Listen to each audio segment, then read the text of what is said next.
Bonjour à tous, bienvenue dans cette nouvelle vidéo de conseil éditorial. Avant de commencer, deux petites annonces. Depuis le 15 juin, j'envoie une newsletter hebdomadaire via mon site johannasebrien.com. Au sein de cette newsletter, vous avez des conseils d'écriture et de lecture exclusifs que vous ne trouverez nulle part ailleurs.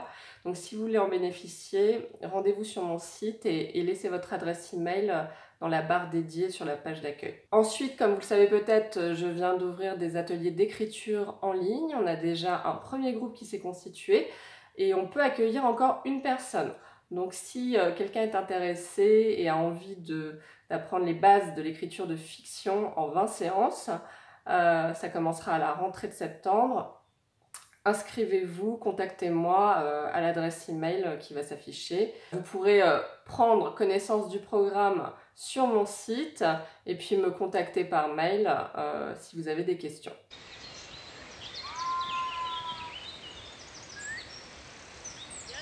Aujourd'hui, on va parler du conflit, cette notion centrale dans le storytelling. Alors le conflit, c'est quoi?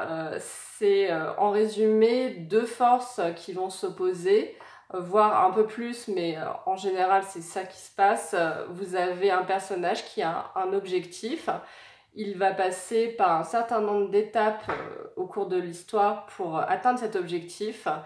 Et il va entrer en conflit avec un certain nombre de personnes ou avec des éléments, ça peut être la nature, ça peut être la société, ça peut être toutes sortes de choses. La notion de conflit, elle est centrale parce que sans conflit, vous ne pouvez pas avoir d'histoire. Si votre personnage n'a rien à affronter au cours de l'histoire, s'il ne doit lutter contre rien ni personne, en fait, vous n'avez pas d'histoire. Et ce qui est important, bien sûr, c'est de bien concevoir le conflit central de votre histoire, parce que c'est sa qualité qui va déterminer la qualité de votre histoire. Vous avez tout type de conflit possible, hein.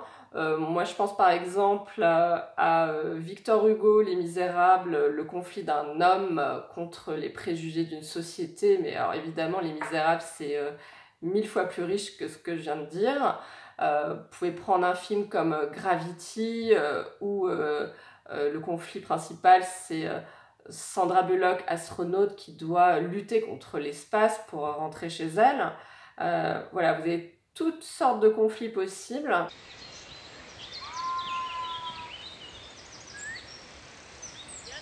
Si vous voulez rendre votre histoire vraiment organique, c'est-à-dire avec tous les éléments intrinsèquement liés, il faut vraiment faire en sorte que votre conflit principal émane de la personnalité de votre personnage principal, de ce qu'il est. On imagine bien qu'une infirmière ne va pas avoir les mêmes conflits à gérer qu'un astronaute, hein, pour reprendre l'exemple de tout à l'heure, même si évidemment ce serait possible, hein, mais voilà, si vous voulez rendre votre histoire très spécifique, liez le conflit à votre personnage principal et aux caractéristiques de ce dernier. Donc je disais, c'est la qualité du conflit qui va faire tout l'intérêt de votre histoire. J'ai parlé du manichéisme dans une autre vidéo.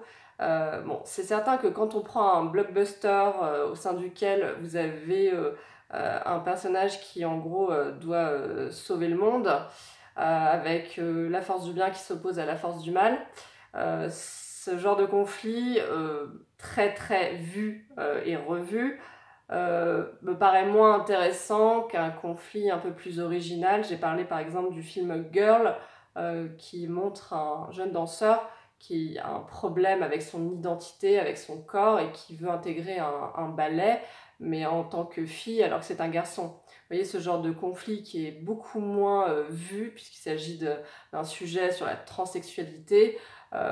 Moi, me paraît plus intéressant, plus original que un conflit basique.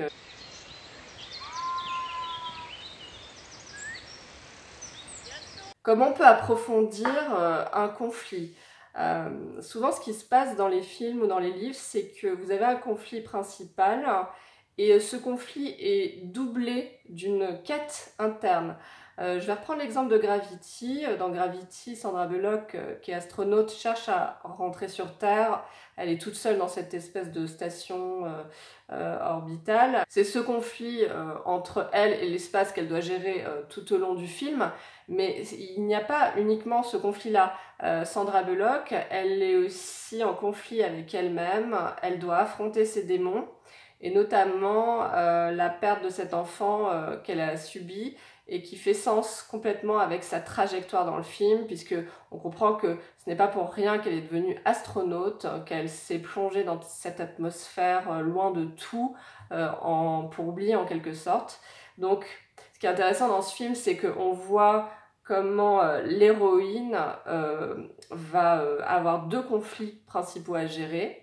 Et l'un des deux est bien plus subtil que l'autre et va nous être montré aussi au fil du récit. Donc ce qui se passe, voilà, c'est qu'on a un conflit principal qui est doublé d'un conflit interne et ça marche très très bien en général dans tout ce que vous pouvez voir ou lire. Après, on peut aussi multiplier les conflits au sein d'un conflit principal. Là, je vous renvoie à ma vidéo sur la série Netflix Unorthodox qui a vraiment très bien marché sur la plateforme et dans laquelle j'analyse tous les types de conflits auxquels doit faire face l'héroïne entre le passé, le présent, la modernité, les traditions, entre l'individualisme et la volonté de liberté. Tous ces conflits sont condensés dans sa quête, dans sa fuite de son milieu d'origine.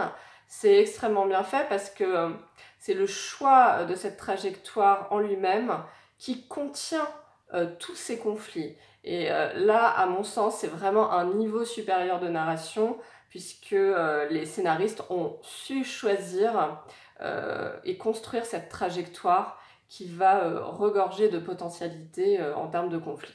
Et après, ça va être tous les détails que vous allez mettre dans votre histoire pour la rendre la plus spécifique possible, qui va contribuer à approfondir le conflit de votre personnage.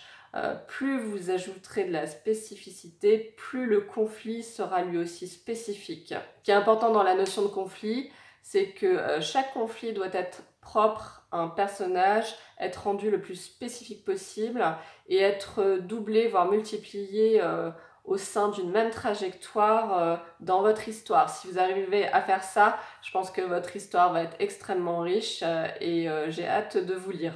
Voilà pour aujourd'hui. Si vous avez aimé, n'oubliez pas de liker, commenter, vous pouvez vous abonner à cette chaîne. Je vous dis à très bientôt et très bonne écriture.